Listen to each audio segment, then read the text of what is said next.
Well, the rest of us, let's turn our Bibles to Ephesians chapter 6, and I'll read verse 15. Ephesians chapter 6, verse 15.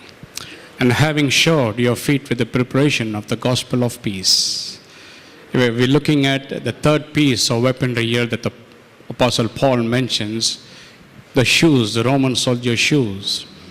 So he goes on to show us that what the shoes does for the Roman soldier, the gospel of peace does for every believer.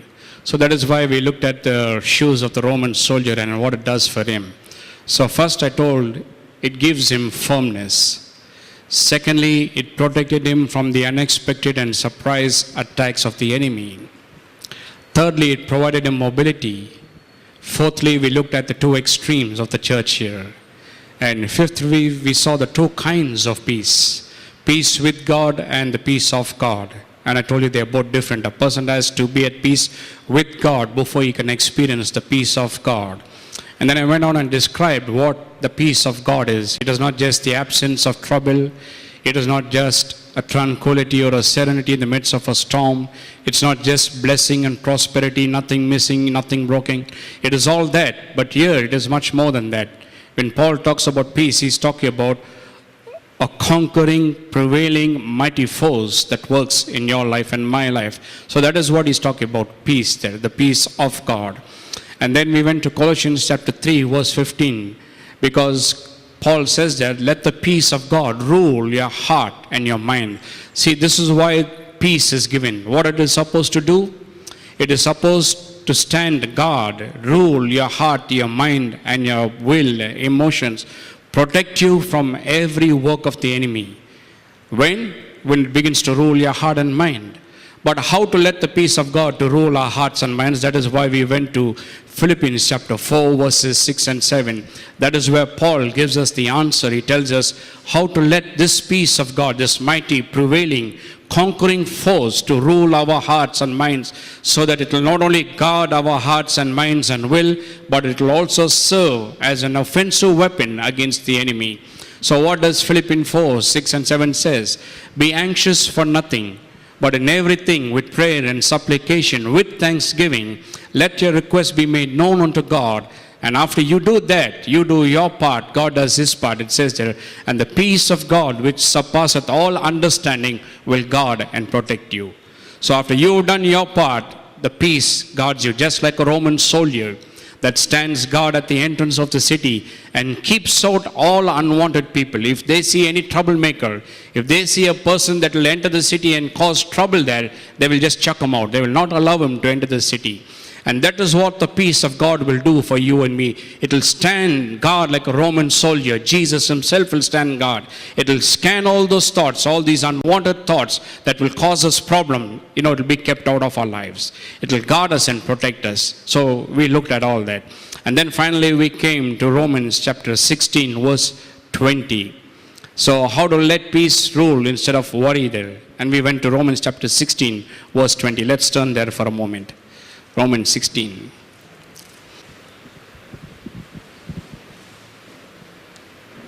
Romans chapter 16, verse 20. Where the Apostle Paul says, and the God of peace will crush Satan under your feet shortly or soon. Now, I read to you, I told you from the NKJV. The God of peace shall crush Satan under your feet shortly or soon. But the Authorized King James Version, it says there, and the God of peace shall bruise Satan. It's all the same. The word bruise means to crush, to smash, to really stomp on something, to demolish something. So that's what it says there. The God of peace shall crush Satan under your feet shortly.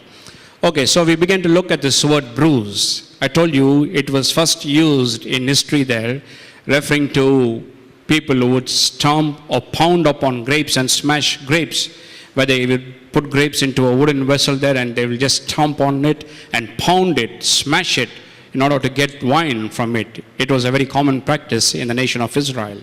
So it was used for that. Then it was also used to refer to the act of snapping and breaking of bones or crushing bones beyond recognition that it can never be mended or healed again. So it was used, it had another meaning also. That is the snapping, the breaking, the crushing of bones. I mean, it was so crushed that those bones could never be mended or healed again.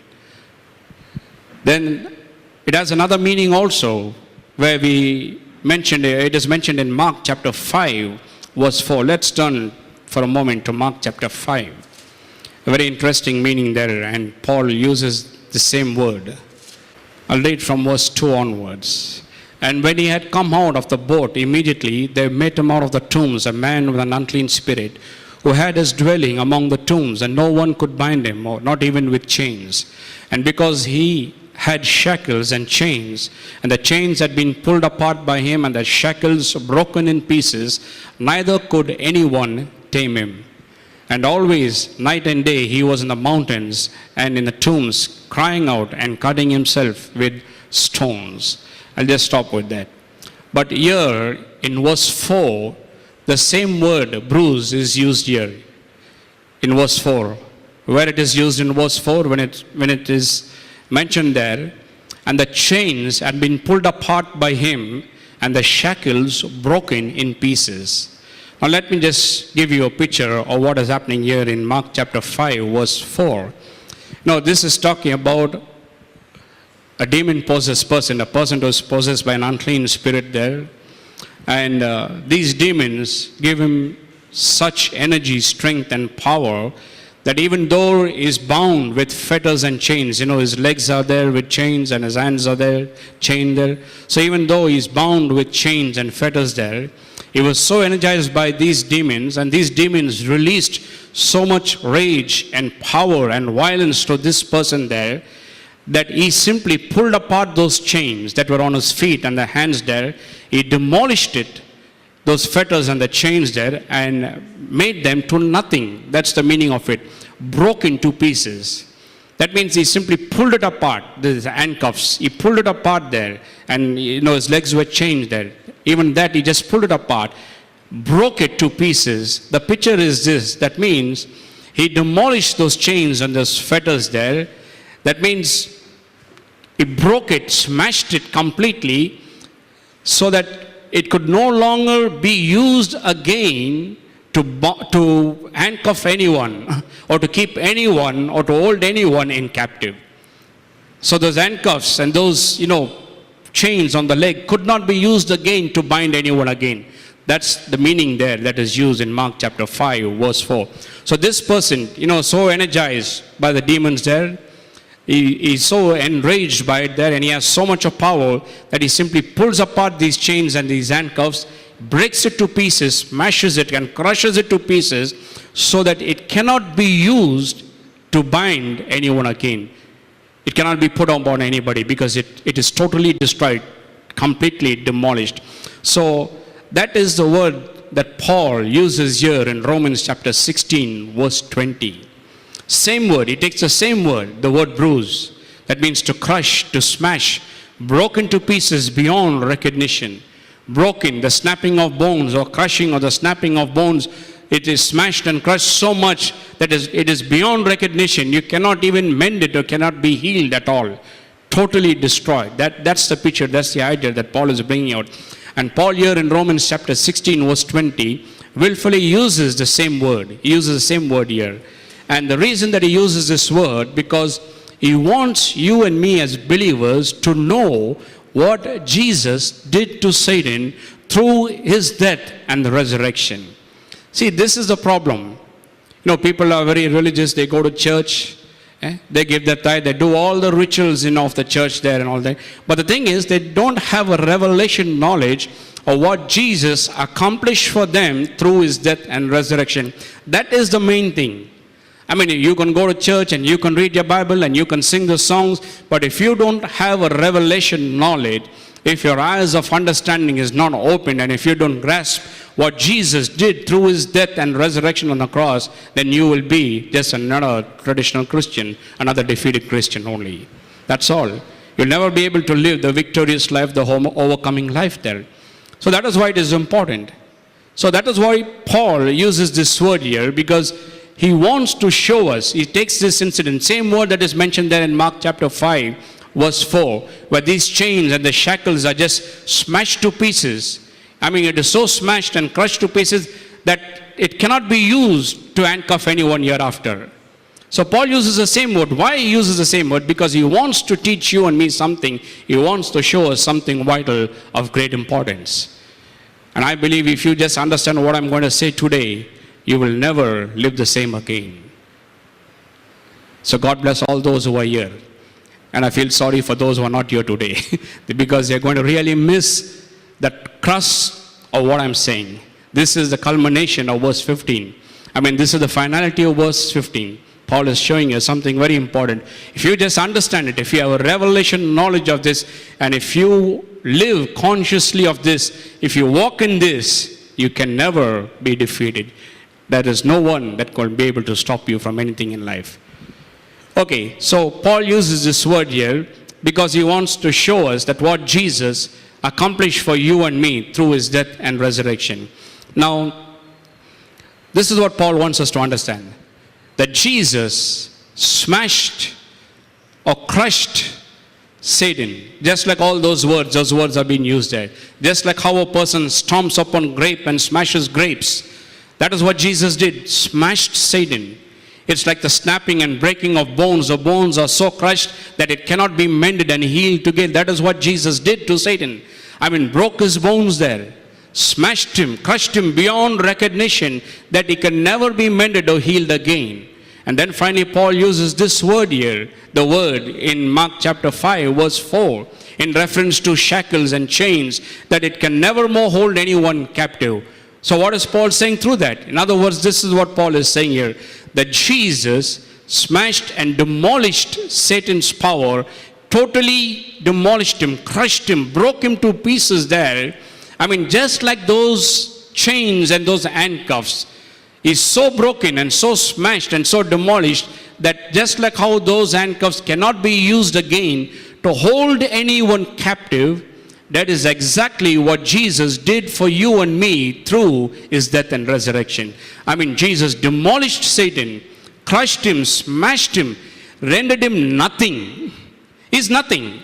Stripped him of all his power, rendered him nothing, made him absolutely nothing, crushed him there, and put him under our feet. I mean, he's so crushed and smashed, his power, that he has no power over our lives. I mean, he's totally, taken out. All his power has been removed. Everything about him has been stripped off. His power, his authority over us has been stripped off. Completely smashed. Yeah, he's nothing. That is what Jesus did. Just rendered him absolutely nothing through his death and resurrection there. Just like those fetters and chains, now Satan can no more hold you and me captive. This is the thing you need to get. Are you getting it? I mean, God broke his power to pieces over our lives, smashed him, crushed him, made him nothing, put him under our feet.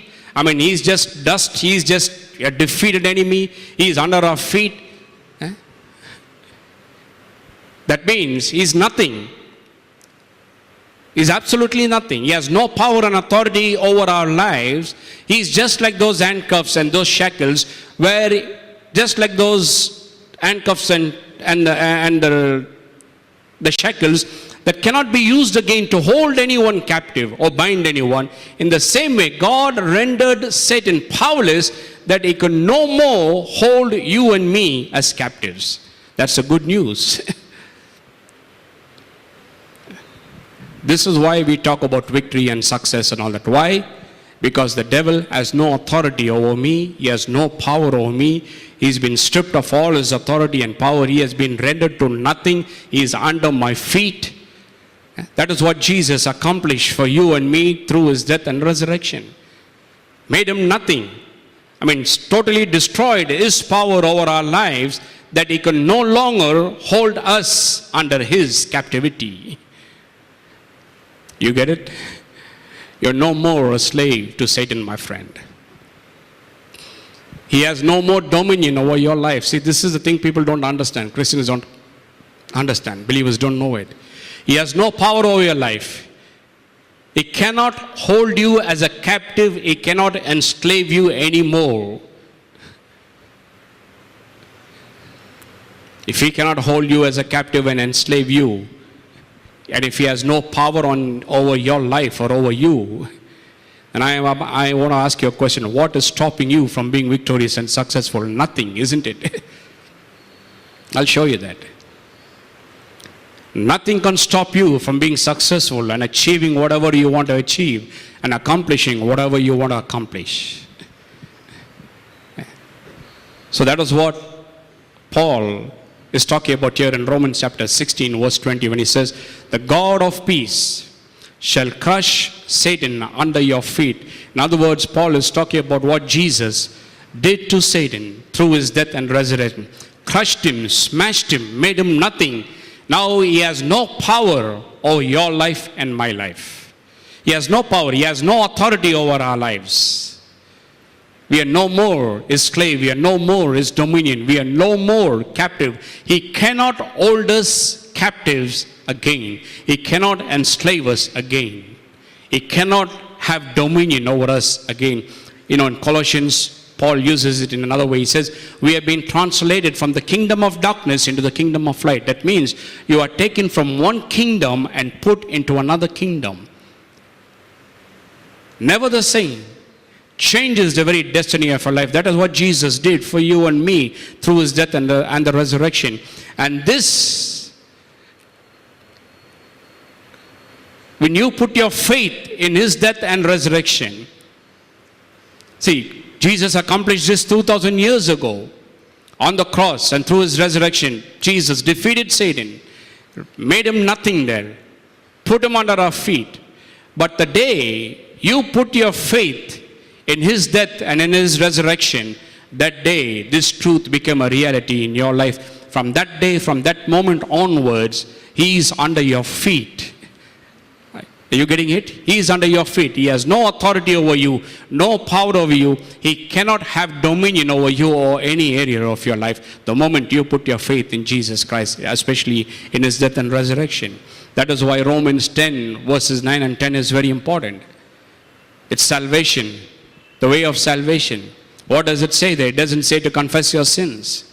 No, it says you believe in your heart and confess with your mouth that Jesus died for you and God raised him on the third day and you are saved. So the day you said that, you believe in your heart and you confessed with your mouth that Jesus died for you and that God raised him on the third day, the day you said that, that is the day, that is the moment when all of the devil's power is broken over your life. That moment, the moment you did it, that moment his power over your life was broken, smashed to pieces. Everything is changed. The day you said it, the day you believed that and did that, everything is changed. It has turned the tables upside down. It has put you now in a victorious position. It's totally different. You're in a different state and condition now there. From the day you put your faith in Christ, the day you believed in the death and the resurrection of Jesus Christ, everything has changed. From that moment, he is no more your master. He is no more a slave. He cannot keep you as a slave. He cannot have dominion, authority, and power over your life. You have been set free. That is why in John chapter 8, verse 36, Jesus said, if the Son makes you free, then you are free indeed. It's a very powerful statement. If the Son, who? Jesus. In other words, he says, if I set you free, then you are free indeed. What is he saying? Free indeed. The day you put your faith in his death and the resurrection, that day you are free. Free from what? Free from the power of and the dominion of sin. Are you getting it? Sin has no more power and dominion over you. See, before you could get saved, it was different. We were slaves of sin. Paul says, even though I wanted to do right, I wanted to do good, but I could not do it. I ended up doing bad. and I didn't want to do bad. But that is what I did it. And I felt so bad, he's saying. I didn't want to do evil, but that is what I did there. Why? Because there was something that is working in me. It's not me, so it's sin that is making me do those things. See, before you could come to Christ, you were a slave. I mean, you had no choice but to do and to fulfill whatever the devil tells you, because you were under his power, you were under his dominion. He kept you like a slave. A slave have no rights of their own. That means even if you didn't want to sin, he will force you, make you and compel you to sin. You will end up sinning. And the more you try to refrain from sin, that is what you'll end up doing more. When? Before you could put your faith in the death and resurrection of Christ, we were slaves. That is why he says in Ephesians chapter 2, he talks about how we were all fulfilling the lust and the desires of the flesh there. Fulfilling. That means we had to do it. No choice. Even though you felt bad about sin, even though you hated it, even though you morally you wanted to be a good person, you didn't want to do these things, but ultimately you did those very things that you hated and didn't want and felt so bad and terrible about. Why? Because you are a slave to sin. Sin was our master. It had dominion. We had no choice. That was our condition before we got saved. Same way sickness and disease also. Sickness also had dominion over us. Diseases had dominion over us. Lack, want, poverty, all these things had dominion over us. We were enslaved by all these things. And that is why in Romans chapter, in John chapter 8 verse 36 it says, if the Son of Man sets you free, you are free indeed. I want to ask you a question. Have you believed in the death and the resurrection of Jesus? Did you believe with your heart and confess with your mouth that Jesus died for you and God raised him on the third day? Did you believe that? Did you confess that? If you did, the day you did it, the moment you did it, that moment, Satan's power over your life has been broken and smashed and crushed to pieces. When you did that, the tables were changed. See, before you were a slave and he was your master, but the moment you do that, the moment you believed in your heart and confessed with your mouth that God, that Jesus died for you and he was raised on the third day for you, the moment you said that, everything changed. You know what happened? Now Satan is under your feet and you are his master. He is your slave. You get it, my friend? He is your slave. He is not the master anymore. You are the master. You have dominion over Satan. You have authority and power over all his work. You have dominion over his work. He doesn't have dominion over you anymore. He cannot hold you as a captive anymore. No. He's been rendered to nothing. He's been demolished and put under your feet. You have all authority, you have power and authority over all the work of the enemy. That is what Jesus said. All authority in heaven and earth belongs to me, he said. And then he says, I give it to you. So today, we are his representatives here on earth. And we possess all authority in heaven and earth. We have it. All authority over every work of the enemy, not some work of the enemy. Over all the work of the enemy, we have authority and power, my friend. Isn't that wonderful? Tables are changed. You are no more a slave. That means sin cannot have dominion over you, cannot enslave you. Sickness cannot have dominion. Disease cannot have dominion. Lack and want. See, this is why I preach about prosperity, and this is why you must believe in prosperity. You must believe in it. So sickness has no dominion over you. Lack, want, and poverty has no dominion over you. The devil cannot hold you captive again in any area of your life, because he's totally been crushed and smashed and rendered to nothing. That is what Jesus did for you and me through his death and resurrection. He's nothing today. He's under your feet.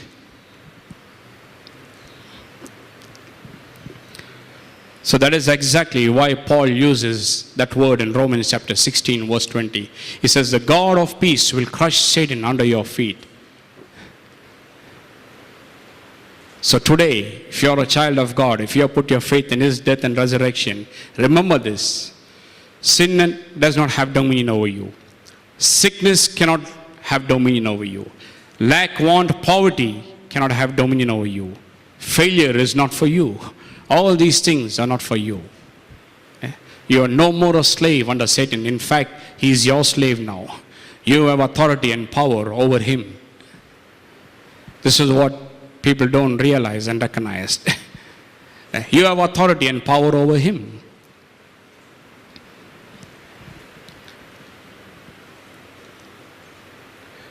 You know, there's a very famous preacher. He used to go to villages. He'll take main towns. He'll go there and he'll have gospel meetings. And he'll have it for 1 month or 2 months and 3 months or something like that. He'll have those meetings there preaching the gospel to everyone, where almost every person in the nearby village comes to Christ there. And he'll go there, preach the gospel, pray for the sick and cast out demons. And he'll say, every time, I'm going to this town and I'll go there, I'll preach the gospel, heal the sick and drive out all the devils from there. So he will stay in that place until everyone is healed there and he drives out all the devils. Only then he will go to the next village. Because he understood his authority and power. He understood all authority and power has been given unto him. He has authority and power over sickness, over disease, over every work of the enemy. So soon as he finishes with one village, he'll go to the next one there. He'll do the same thing.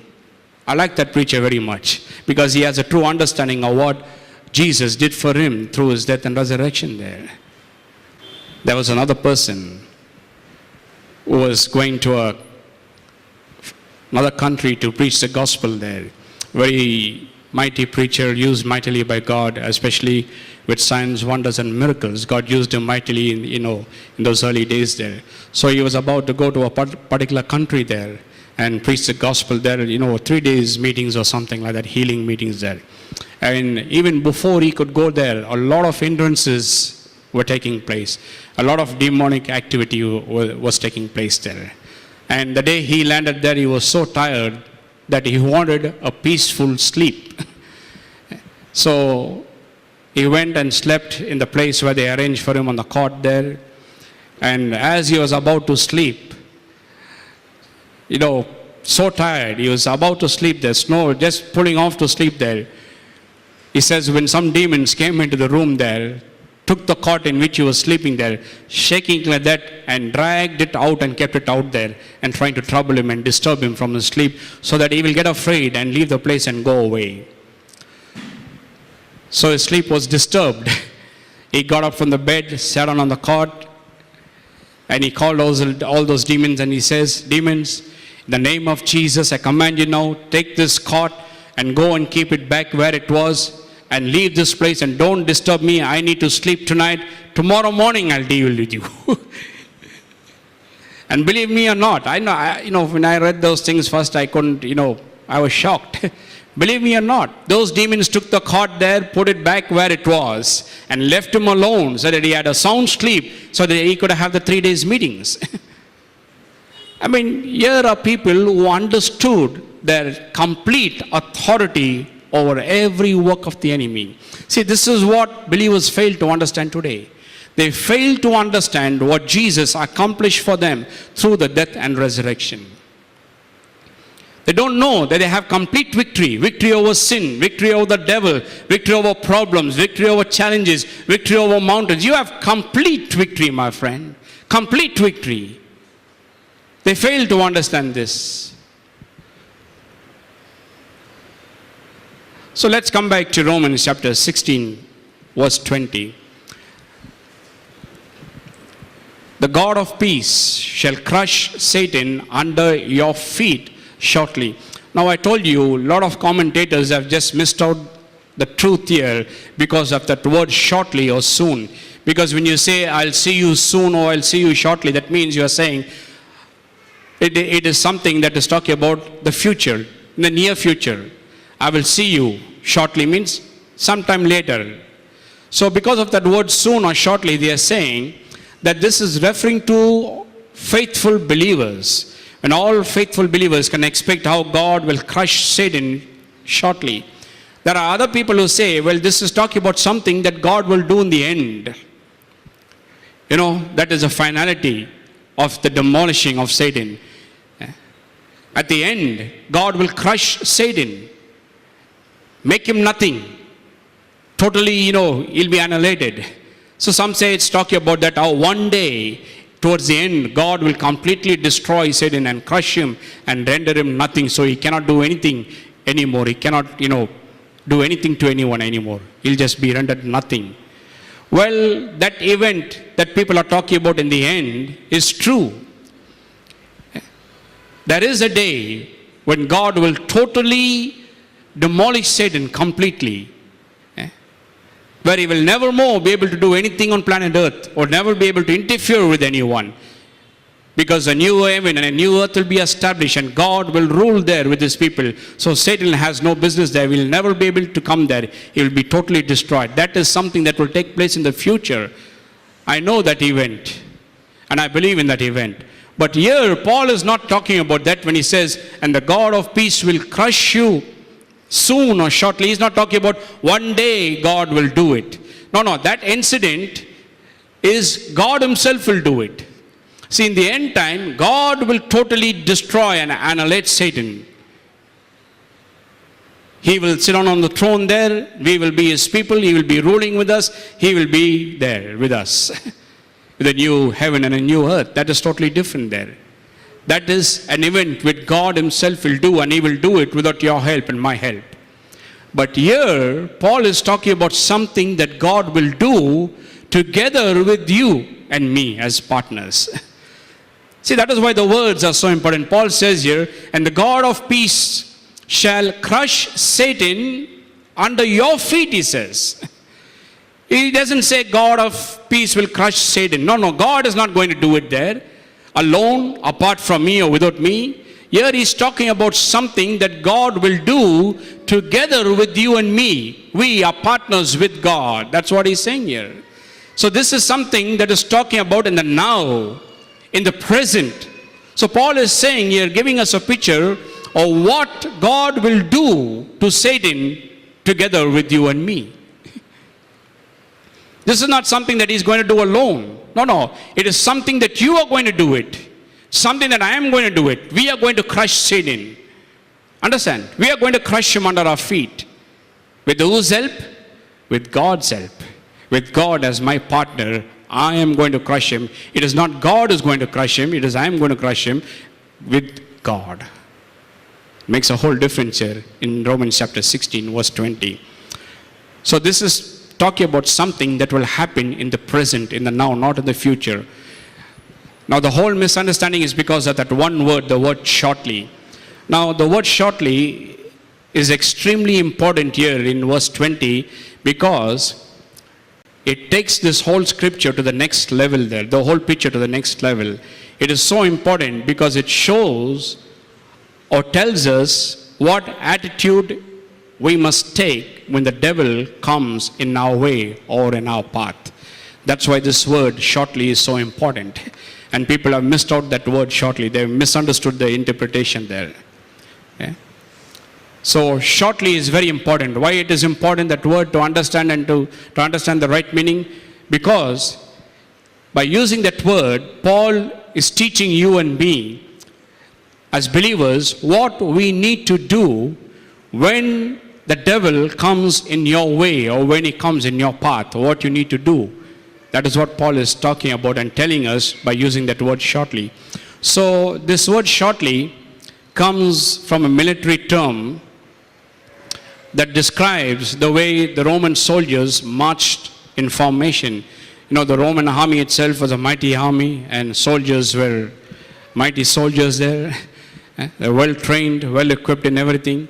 So they were instructed by their commanders to lift their feet high, take short steps, lift their feet high, stomp loud and let everyone know that they were coming to town. So this word shortly is actually a word that referred to the marching of the Roman soldiers. You know, sometimes they will march 2,000 of them, sometimes 5,000 of them. They will march. And how they will march? They were commanded to take short steps, not long steps. So they had to take short steps there. And when they march, they have to lift the leg up high. Now I can only lift it this much. But they will lift it like this. I mean, they will lift the leg high there and they'll... So this is how they'll march, like this. They were commanded to march like this. Just imagine now, 2,000 or 5,000 Roman soldiers in a formation there, and they are marching along the streets of Rome here. Now you may ask why they were commanded to march like this. Well, for a purpose. That is why Paul uses this word shortly here. So when they march like this, just imagine 5,000 people lifting their legs high and stomping it hard down on the ground there, making a big noise there. So when they did this, the sound of the stomping and pounding was like a signal warning everyone to get out of their way. Now you get the picture. So these Roman soldiers, every time they will march and come into town, they will march like this, take high steps, and they will pound the ground there. Why they will pound? They'll pound it so hard that it will make a big noise there. So when they are marching and entering into the city of Rome, on the streets of Rome, this sound was supposed to send out a warning and as a signal for everyone that now these soldiers are marching and coming down the streets. So everyone that is in the way better get out of the way. It's a warning, it's a signal. That is why the noise and that is why the stomping was so hard. So before they could even go there, the signal, the noise would go there. The noise was like a signal and a warning. Oh, these soldiers are coming. So get out of the way, move the way, let them go. No one should stand in front of them. That is the word that the Apostle Paul is using here. So why does he use it here? Well, while these soldiers were stomping and marching so hard and pounding on the ground there and going so hard there, they were sending out this signal and warning for everyone to move out. Now you may ask a question, what if somebody stands in their way or falls down along the path? Well, that is why they were commanded, if anyone accidentally falls in their path, or if anyone stands in their way, they were commanded not to stop or not to stoop and tell him to get out or move. Please move. No. You know what they were commanded? They were commanded to simply keep marching forward, pounding, stomping and pounding upon the person who fell in their path. You get it? This is the word that Paul is using here. So when the Roman soldiers marched, this is how they marched. They took short steps, lifted up their feet high and pounded it hard on the ground. Why? So that they will make a big noise there. And this noise was to serve as a signal and a warning for everyone in town there to move out of the way. The soldiers are coming, leave them way. If you get into the path or if you accidentally even fall there, they will not even stop or tell you to get up and move. No, they will never hesitate. They were commanded to simply stomp on you, pound upon you, and walk over you. Because you failed to pay the warning. That is why the warning and the signal, it was like a signal. So if they were marching and coming, everybody will run out. No one will fall in their way or path. If someone accidentally fell in their path, finished for them. Just imagine 5,000 soldiers stamping them. What will happen? They'll be smashed. And you need to keep in mind that the Roman soldiers had studs or spikes, and they were sometimes 5 inches long. Just picture the condition of that person who falls in their path. So Paul, when he uses this word shortly, he's not talking about something that God will do in the future. No. He's talking about how he's referring to the pounding, the stomping of the Roman soldier. That's what he's referring to here. They're pounding and they're stomping, the crushing steps of a Roman soldier. So it is that word that he's using here. And now you need to remember that Every soldier had spikes or studs there. So they will, if anyone fell in their path, they will simply be crushed to death. They'll be smashed like that. It's a very terrible sight, ugly sight there. But the thing is this. Now what does this mean for you and me today? Well, Paul is using a word that was connected to the Roman soldiers. That word shortly describes how they marched and how they sent out a signal and how they sent out a warning so that nobody will fall in their path. But what does it mean to you and me? What does it teach you and me today? Well, that is why I told you this word shortly is very important. Because it teaches you and me what attitude we must have next time the devil stands in your way, in your path. See, when you are moving forward in life, when you are on the way to achieving your goals and your ambitions and your dreams, and if the devil comes in between you and stand in your path here, either accidentally, if he falls in your path, or even willfully if he comes against you, trying to challenge you, or trying to block your path and hinder your path of progress and success and all those things, this verse tells us exactly what we need to do as believers. That is why Paul uses this word. So what you do when the enemy comes in your path, when you want to progress, when you want to achieve something, when you want to fulfill your dream and your vision, you have a goal, a dream and a vision, and you want to achieve it, and there he comes and he stands there in the middle of you. What do? Well, I'll tell you what most Christians do. First thing, they will cry out to God. Oh God, this devil is just stopping me from everything. Everything I do, he's just coming and hindering me. I do this business, he's coming there. I try this business, it goes well, then he comes there. We cry to God. Do something, God, about this devil. He's standing there. He's not letting me to go forward. He's not letting me to progress. Do something. So we cry out to God.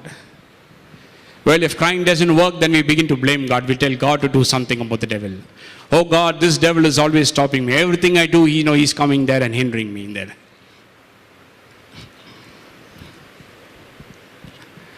This is what normally we do.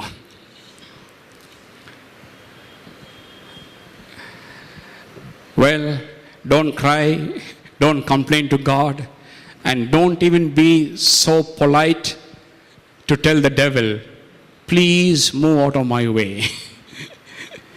A lot of Christians are so good people. They don't want to be rude, they don't want to be hard, that when the devil hinders them and stands before them and challenges them from progressing, they talk to them and say, oh devil, please let me progress. Please move so that I may go ahead. When I was a student at the Bible college, there was a colleague together with me. We were both friends. This guy was afraid of darkness. To go alone in darkness, he's afraid. So whenever he walks in the dark, he'll be singing. And he's afraid to sleep alone also. So every time, only two of us were in a room there, and that place where we stayed, it was a Bible college actually, but it was a haunted place there. So every night, before he goes to sleep, believe me or not, you know what he will pray? He will say, devil, please don't disturb me. Please don't come and choke me. Please don't do anything. Let me sleep peacefully in the night. And the moment he says that, I will look at him and I will start laughing. And he'll get so angry with me. He's saying, you are acting like the devil and behaving like a devil. And why are you laughing like the devil? I laughed because of his prayer. He's just pleading with the devil. And I tell you, a lot of good Christians are like that. When the devil stands in their pathway, stands and hinders them from progressing and being what they want to be in life there, this is what they do. They either cry to God, they blame God, or they plead with the devil. Devil, please move. And that is exactly what Paul is teaching here as believers, what you and me need to do when the devil comes in our path.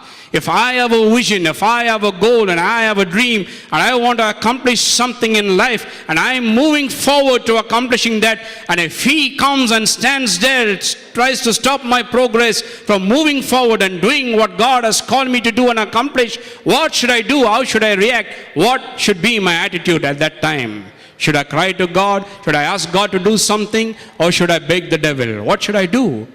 That is exactly what Paul is saying here in Romans chapter 16, verse 20. What is he saying? He's saying here, remember, as a believer, every believer is a soldier of God.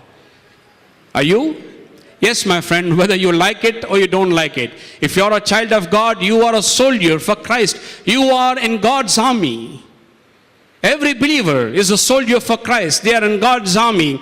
And Jesus Christ is our captain. He is our commander. He is our leader. He is the one who's on the forefront of every battle there.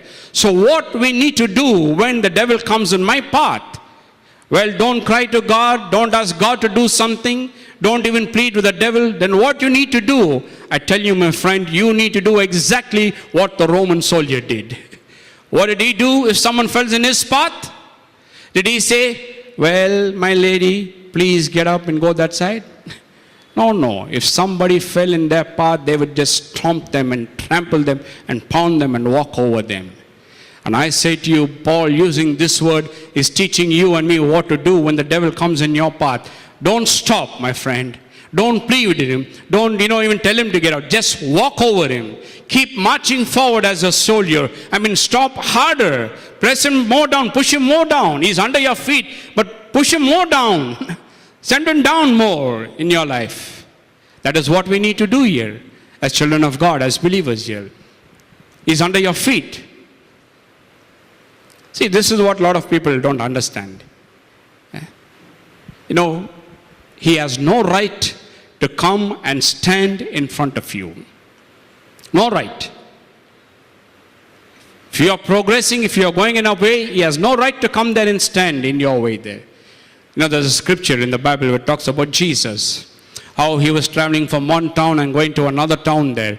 And even as he entered the town, there was a man who was demon possessed and he was crying, Jesus, why have you come so soon? Why have you come so soon? Why? Because he had to flee. And I say to you, my friend, you and me need to live with this consciousness in our mind, that the devil is defeated. He's nothing. He's under your feet.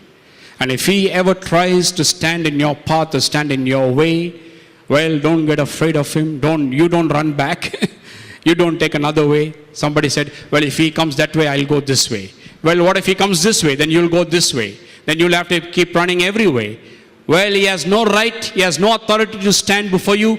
And if he's foolish enough, see, I say this, if he's foolish enough, you know why? Because the problem with believers is they don't understand who lives in them. They don't understand who lives in them. They don't understand that Christ lives in them. The risen Christ, the triumphant Christ, the victorious Christ lives in you and me. A lot of believers don't understand it. But even if you don't understand it, the devil knows it. See, believers don't know that the risen Christ, victorious Christ is living in them. But the devil knows the risen, the victorious Christ lives in you. So you know what? You need to have this truth in your heart and mind. And with this truth in your heart and mind, you need to walk and move forward in life. And if the enemy ever comes and stands in your path and tries to oppose you or challenge you, I tell you, my friend, all you have to do is just keep marching forward, pounding upon him more, stomping upon him more, and pushing him more down. Send him more down. As far as you can stamp him and, send him down, keep stamping and sending him down, that he will never be able to rise up again in your life. He has no authority, no power over you. In fact, it's like this. The tables have changed. You know how it is now? If I'm walking in this path, it's like me sending a signal and a warning that I am coming here. I am coming to this town. I am coming to this place. So demon, because I am coming, you better run from there. You better flee from there. Just like the Roman soldiers, when they marched and went into the Roman streets, everyone flee from there. Everyone ran away from there. The moment they heard the sound of the marching, it was a signal and a warning for them. And that is why everyone just moved away, ran away there from the pathway. And I tell you, it is so with you and me. When you understand this truth. I believe this. Sometimes we go house visiting, we go places for meeting. You know what? I always believe in the promise of God that His presence goes before me. Isn't that wonderful? Before I could go and preach, His presence is there before me. In other words, my captain, my commander is there. So I'm going to go there. I'm going to keep marching there. I'm going to go there. And when I reach there, demon, you better leave that place and run there, because I'm coming there. If I'm coming there, you cannot stay there. And if he's foolish enough to stay there, then I tell you, smash him, crush him. Keep marching forward. Remember, God reduced him to nothing. He's nothing. So don't fear him. Don't panic. Don't even try to put up a fight with him. Simply keep marching forward, crushing him with pounding steps there and making him nothing. That's what he is. He's under your feet. Keep him there. Keep him there. So next time what you will do, if he hinders your job, your business, comes in the path of your dream, what will you do? Keep marching forward. Amen? He has to flee. He cannot stand before you. In fact, when you walk, he should move out of your way. If he stands in your way, he's going to be hurt more. He's already hurt, but he's going to be hurt more. This is what Paul is saying. The God of peace shall crush Satan under your feet shortly. In other words, Paul is saying there, when Satan comes in your path, the devil comes and tries to hinder you, God is with you as your partner. The risen Christ is with you. And with God, you keep simply marching forward. He cannot stop you from being what you want to be in life. He cannot stop you from what you want to achieve in life, my friend. Are you listening to me? No excuses. No excuses. Because we have only one enemy. Not your neighbor. Not your boss. Not your colleague in office. No, they are not your enemies. Only one enemy, and that is the devil. And even that enemy, God took care of him, smashed him to pieces, that he has no power over your life and my life. And now I ask you the question, what is there to stop you from being what you want to become? You tell me, my friend. Is there anything? Hello? Is there anything to stop you from achieving and dreaming and becoming what you want to become in life? I say to you, there is no one and nothing. God is with you. Keep marching forward, keep moving upward, and accomplish and bring to pass and fulfill all the dreams and the vision that you have in life.